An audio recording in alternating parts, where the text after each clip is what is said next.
مدینے میں مختلف نسلوں کے لوگ آباد تھے، ان کے مذاہب بھی الگ الگ تھے۔ یہودیوں کے مختلف قبائل بہت طاقتور تھے اور صاحب اقتدار تھے، اور مدتوں سے انصار کو دباتے چلے آ رہے تھے۔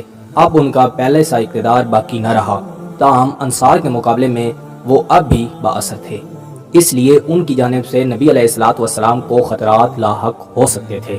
نبی علیہ الصلوۃ والسلام نے مدینے پہنچ کر ہجرت کے پہلے سال ہی یہ مناسب خیال فرمایا کہ مدینے کی اقوام کو نظم و ضبط میں منسلک کر کے ایک شہری مملکت کی بنیاد رکھی جائے، تاکہ شہر کا سیاسی، مجلسی اور معاشی نظام بہتر ہو سکے، خوشحالی کے ساتھ زندگی بسر ہو سکے۔ نبی علیہ الصلوۃ والسلام نے سیاسی بصیرت اور حکمت و تدبیر سے کام لیتے ہوئے مدینہ کی اقوام بخصوص یہود سے ایک تحریری معاہدہ بین الاقوامی اصول پر طے کیا، تاکہ نسل و مذہب کا اختلاف نہ ہو اور قومی وحدت کی تشکیل پا سکے، اور سب کو تہذیب و تمدن میں ایک دوسرے کا تعاون حاصل ہو۔ یہ صحیفہ مدینہ یا میثاق مدینہ کے نام سے مشہور ہے۔ اس معاہدہ کے دو حصے تھے۔ پہلے حصے کا تعلق مہاجرین اور انصار اور دیگر حامی قبائل سے تھا، اور دوسرا حصہ یہود مدینہ سے متعلقہ تھا۔ اس کی اہم شرائط حسب ذیل ہیں۔ یہ عہد نامہ مدینہ کے اہل اسلام اور ان دیگر گروہوں کے مابین ہے جو نظم و نساق کے سلسلے میں اہل اسلام کے ساتھ ہوں گے، ان سے وابستہ رہیں گے اور ان کی جد و جہد میں شریک ہوں گے۔ خون بہا اور فدیہ کا قدیم طریقہ قائم رہے گا۔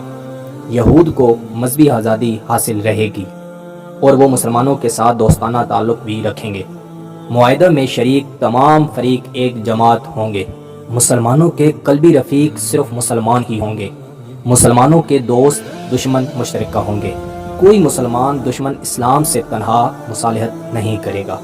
فریقین معاہدہ ایک دوسرے سے نیک نیتی، خیر خواہی اور بھلائی سے پیش آئیں گے، ایک دوسرے کو نقصان نہیں پہنچائیں گے اور نہ ایک دوسرے پر زیادتی کریں گے۔ اہل ایمان قرض تلے دبے ہوئے مسلمان بھائیوں کی مدد کریں گے۔ اگر مسلمانوں میں سے کوئی شخص ظلم، سرکشی یا بغاوت کرے گا تو سب اہل ایمان اس کے خلاف ایک ہو کر اٹھیں گے، چاہے وہ ان میں سے کسی کا بیٹا ہی کیوں نہ ہو۔ کوئی مومن کسی ظالم کو پناہ نہیں دے گا۔ اگر وہ ایسا کرے گا تو قیامت کے دن اس پر اللہ کی لعنت اور غضب ہوگا۔ یہودیوں کے دوست قبائل کے حقوق بھی یہودیوں کے برابر ہوں گے۔ ہر گروہ اپنے محلے میں قیام امن کا ذمہ دار ہوگا۔ فریقین میں سے جب کسی کو تیسرے فریق سے جنگ درپیش ہو تو وہ ایک دوسرے کے ساتھ معاون اور مددگار ہوں گے۔ کوئی فریق قریش مکہ کی حمایت نہیں کرے گا اور نہ ان کو امان دے گا۔ اگر مدینہ پر کوئی بیرونی طاقت حملہ آور ہوگی تو دونوں مل کر مدافعت کریں گے۔ فریقین میں سے جب کوئی تیسری طاقت سے صلح کرے گا تو دوسرے فریق کو بھی صلح کرنی ہوگی۔ البتہ مذہبی لڑائیاں اس سے الگ ہیں۔ مشترکہ جنگوں میں یہود اور مسلمانوں کے مصارف مشترک ہوں گے۔ ہر مجرم اپنے جرم کا خود ذمہ دار ہوگا۔ فریقین معاہدہ میں کوئی اختلاف ہوگا تو اس کا فیصلہ اللہ اور اس کے رسول صلی اللہ علیہ وسلم کے حکم سے ہوگا۔ اب ہم بات کرنے لگے ہیں کہ میثاق مدینہ کی اہمیت کیا تھی۔ میثاق مدینہ تاریخ اسلام کا ایک اہم ترین واقعہ ہے، کیونکہ اس سے تاریخ عرب میں پہلی بار اجتماعی زندگی کا آغاز ہوا اور حق و انصاف کے لیے آئے دن کی قبائلی جنگوں کی بجائے ایک امیر کی طرف رجوع کرنے کا شعور پیدا ہوا۔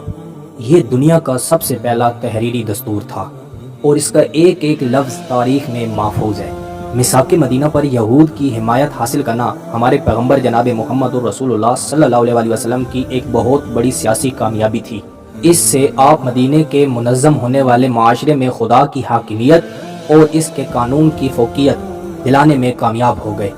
سیاسی، قانونی، عدالتی لحاظ سے آخری اختیار حضرت محمد صلی اللہ علیہ وسلم کے ہاتھ آ گیا۔ دفاعی لحاظ سے بھی ایک متحد طاقت بن گئے۔ میثاق مدینہ میں مدینہ کو ایک حرم قرار دے کر حضرت محمد صلی اللہ علیہ وسلم نے نہ صرف حرم مدینہ کی حدود مقرر کر دی بلکہ یہاں فتنہ اور فساد کا مکمل طور پر خاتمہ کر دیا۔ میں امید کرتا ہوں کہ آپ کو یہ ویڈیو بہت پسند آئی ہوگی۔ مزید ایسی ویڈیو دیکھنے کے لیے ہمارے چینل کا وزٹ کریں، دوستوں کے ساتھ شیئر کریں۔ ملتے ہیں اگلی ویڈیو میں۔ اللہ حافظ۔